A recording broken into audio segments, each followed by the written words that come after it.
Dengar kata pasar saham, apa sih yang langsung kepikiran? Uang banyak, orang pakai jas, atau grafik-grafik yang bikin pusing?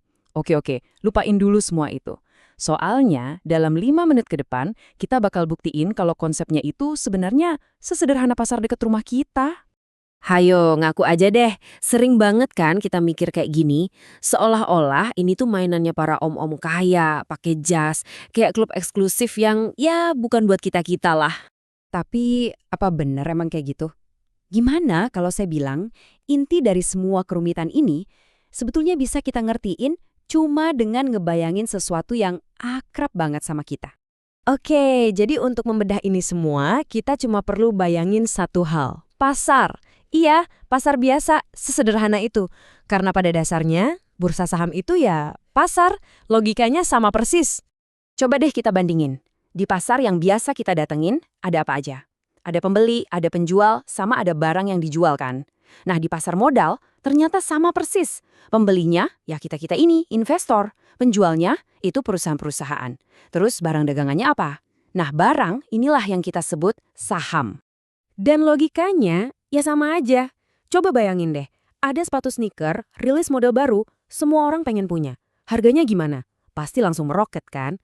Sebaliknya, model yang udah ketinggalan zaman, sepi peminat, ya pasti harganya anjlok, diobral. Nah, prinsip banyak yang mau harga naik dan nggak ada yang mau harga turun ini, itulah mesin utama yang ngegerakin harga saham. Oke. Jadi barangnya itu saham. Tapi saham ini datangnya dari mana sih? Nah, biar gampang, yuk kita pakai contoh yang dijamin bikin lapar. Bayangin ada abang bakso jagoan kita yang usahanya tiba-tiba, boom, laris banget. Dari cuma satu gerobak, sekarang dia punya banyak cabang restoran. Nah, dia punya mimpi lebih besar, buka cabang di seluruh Indonesia. Tapi, buat itu kan butuh modal gede banget. Terus gimana caranya? Nah, dia punya ide cemerlang. Dia mutusin buat menjual sebagian kecil kepemilikan perusahaannya ke masyarakat umum. Inilah yang namanya proses IPO, atau Initial Public Offering. Nah, ini poin paling pentingnya. Jadi, apa itu saham? Gampangnya, saham itu adalah bukti kepemilikan.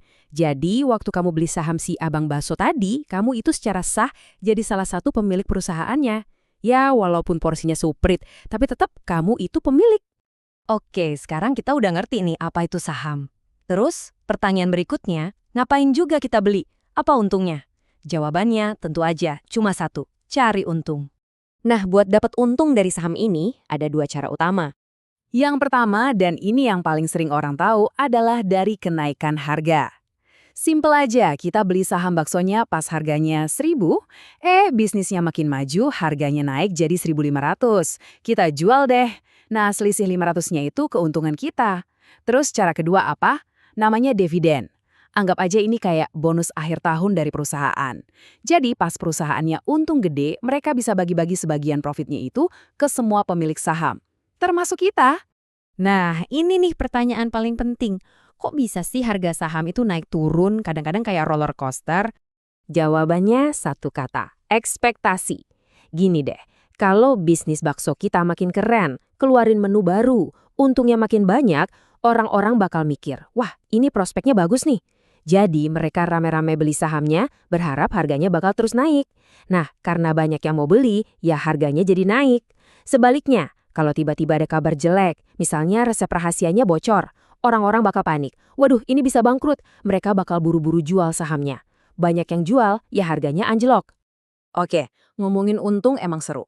Tapi, sebelum kita semua jadi terlalu semangat, ada satu hal yang super penting dan sekali lagi, nggak boleh dilupain. Ini hukum alam di dunia investasi. High risk, high return. Potensi untung yang gede itu selalu datang sepaket sama risiko yang gede juga. Ingat, harga saham itu bisa terbang ke langit, tapi bisa juga nyungsep ke dasar bumi.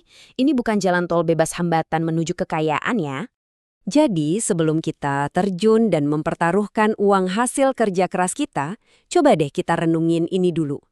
Karena pada akhirnya, investasi yang paling top, yang keuntungannya paling pasti dan risikonya paling minim, itu bukan di saham A atau B, tapi investasi ke diri kita sendiri, ke ilmu, ke skill. Karena itulah aset satu-satunya yang nilainya dijamin gak akan pernah turun.